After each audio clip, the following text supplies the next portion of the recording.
Welcome to the Haunted Lore podcast, where ancient myths meet modern nightmares.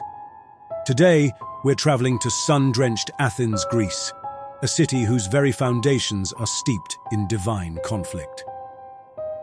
Beneath the magnificent ruins and tourist attractions lies a darker truth, an ancient, god's unquenched rage that still manifests when the southern winds blow.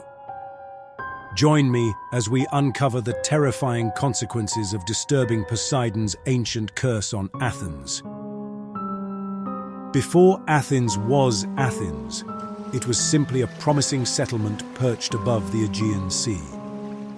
The ancient Athenians needed a patron deity to watch over their burgeoning civilization, a divine protector to ensure their prosperity.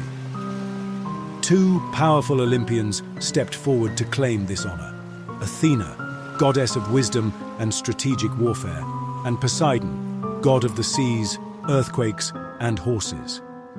Zeus, king of the gods, decreed that each deity would present a gift to the mortals, and whichever gift proved most valuable would determine Athens' patron.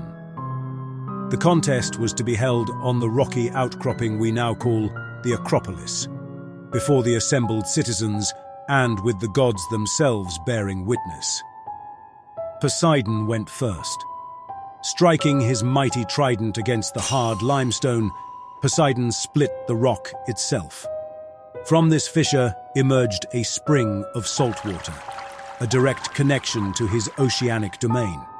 With this gift, Poseidon promised naval supremacy, offering the people mastery over the seas that surrounded their peninsula.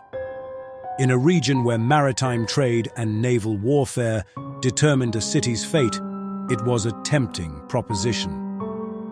Then came Athena's turn. With a touch of her hand to the barren ground, Athena created the first olive tree. This unassuming gift offered shade, wood, oil for cooking and lighting, food, and a valuable trade commodity. Unlike the spectacular display of Poseidon's might, Athena's gift was one of quiet, sustainable prosperity. The choice was left to the people. After deliberation, they chose Athena's olive tree. The settlement would be named Athens in her honor, and she would become their patron deity. But Poseidon, god of storms, earthquakes, and the unpredictable sea, was not known for accepting defeat graciously. His pride wounded, his divine rage knew no bounds. As the citizens celebrated Athena's victory, dark clouds gathered over the Aegean. The sea god's voice echoed across the land. You choose the olive over the ocean. Then know this, my gift remains, but twisted now into a curse. Water gives life, but it also takes. When you forget to honor me, when my offering is neglected, my waters shall rise against you. The sea will reclaim what is mine again and again until the end of time. To appease Poseidon's wrath, the Athenians built the magnificent Erechtheion temple directly over his saltwater spring. This sacred structure, with its iconic porch of the Caryatids, stands even today in ruins on the Acropolis.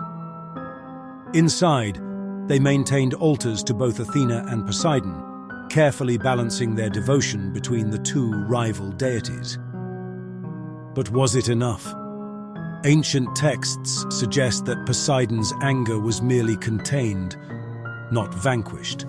They speak of periodic flooding that plagued early Athens, of unexpected droughts when the god withheld even rainwater, and of unusual tides that damaged the port of Piraeus. These calamities always seemed to coincide with periods when worship at Poseidon's altar waned, or when olive oil production particularly flourished, as if the sea god was reminding the Athenians of his lingering resentment. Even today, guides at the Acropolis will tell you that when the southern wind blows across Athens, visitors near the Erechtheion can hear the eerie sound of seawater flowing beneath the temple. the whispers of Poseidon's rage. Ever present, never forgotten. The marks of Poseidon's trident are said to still be visible on the Acropolis rock, 3 parallel indentations that no natural erosion could explain. According to local legend, these marks serve as a portal between our world and the gods' watery domain. When the proper conditions align, a full moon, a southern wind, and the proximity of someone who has disrespected the sea, the portal activates. Archaeological records contain numerous unexplained incidents at the site. In 1872, a British expedition attempted to extract samples from the alleged spring beneath the Erechtheion. The team's journals abruptly end with a curious entry. The water rises against all natural law. It tastes of salt and something else. We hear voices in the flow. 3 days later, the entire expedition was found 2 miles away on the shoreline, their bodies arranged in a trident pattern, with no water in their lungs despite all evidence suggesting drowning. The Erechtheion itself seems to resist modern attempts at complete restoration. Marble columns crumble more quickly than expected. Electronic equipment malfunctions near the northwestern corner. Conservation specialists report that saltwater inexplicably seeps through the stone floor on certain nights, leaving behind a residue that contains microscopic marine organisms native only to the deepest parts of the Mediterranean. Most unsettling are the accounts of what happens when visitors remove even small items from the site.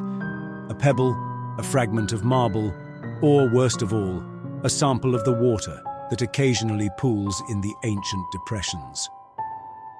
Local hospitals have documented dozens of cases of a peculiar affliction. Patients whose skin develops a crystalline, salt-like texture, who cannot quench their thirst no matter how much they drink, and who report identical nightmares of being dragged beneath dark waters by cold, powerful hands. In 2023, a major archaeological project using ground-penetrating radar discovered something extraordinary beneath the Erechtheion, a vast network of water-filled chambers that shouldn't exist given the Acropolis's geology. More disturbing was the finding that these chambers expand and contract with the lunar cycle, despite having no visible connection to the distant sea. The project was abruptly terminated when an unexpected earthquake, centered precisely beneath the Erechtheion, caused a partial collapse of the ancient structure. The official report cited natural causes, but leaked internal documents referred to anomalous seismic patterns consistent with deliberate force applied from below. When restoration crews arrived the following day, they discovered that the earthquake had revealed a previously unknown chamber beneath the northwestern corner of the temple. Inside was a pool of seawater, so perfectly still it resembled glass. At its center stood a small bronze trident, an artifact that matched no known archaeological record of the site. Against strict protocols, a junior researcher removed the trident for further study. Within hours, Athens experienced its worst flooding in a century, despite clear skies and no rainfall. The floodwaters flowed inexplicably uphill, converging on the Acropolis from all directions. The trident was hastily returned to its chamber in a ceremonial procession led by both archaeological authorities and local religious leaders. The flooding subsided immediately, but not before revealing strange markings across the city. Barnacles and seaweed growing on buildings kilometers from the coast, and wet footprints of impossible size leading from the sea to the Acropolis and back again. Since then, the northwestern section of the Erechtheion remains officially closed for structural concerns. Unofficial sources suggest that a continuous ritual is maintained at the site, a modern version of the ancient practice of honoring both Athena and Poseidon to maintain divine balance. More telling is what happened to the olive trees surrounding the Acropolis. Following the earthquake, groundskeepers reported that several trees, direct descendants of Athena's original gift, began producing fruit with an impossible characteristic: olives filled with saltwater that, when tested, matched the exact mineral composition of the Aegean Sea. The Greek Ministry of Culture now enforces strict regulations for Acropolis visitors.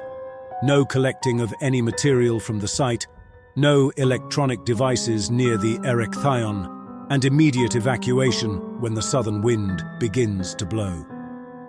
Security cameras continuously monitor the site, though the footage from the northwestern corner inexplicably contains only static every third night of the lunar cycle. Most disturbing are the whispers that emerge from the foundation cracks on those nights. Phrases in ancient Greek that roughly translate to "the sea remembers," "the sea reclaims," "the contest is not over." Poseidon's curse on Athens was never truly lifted, merely contained through centuries of careful observance and respect. The saltwater spring beneath the Acropolis served as both reminder and warning. Honor both gifts, maintain the balance, or face divine retribution. Those who visit Athens now report an unusual phenomenon during rainfall. The raindrops that fall around the Acropolis taste of salt, each one a tiny reminder that Poseidon's gift and his rage remain entwined with the city's destiny. The contest of the gods never truly ended, and perhaps as the waters rise and ancient powers reawaken, we're about to witness its final, terrifying conclusion. Thanks for listening to the Haunted Lore podcast. If you're planning a trip to Athens in the near future, perhaps reconsider, or at the very least, avoid the Acropolis during southern winds. And whatever you do, should you hear whispers emanating from ancient stones or find unexplained salt water in your hotel room, remember the ancient wisdom. Some divine gifts are not meant to be taken, only respected from a distance.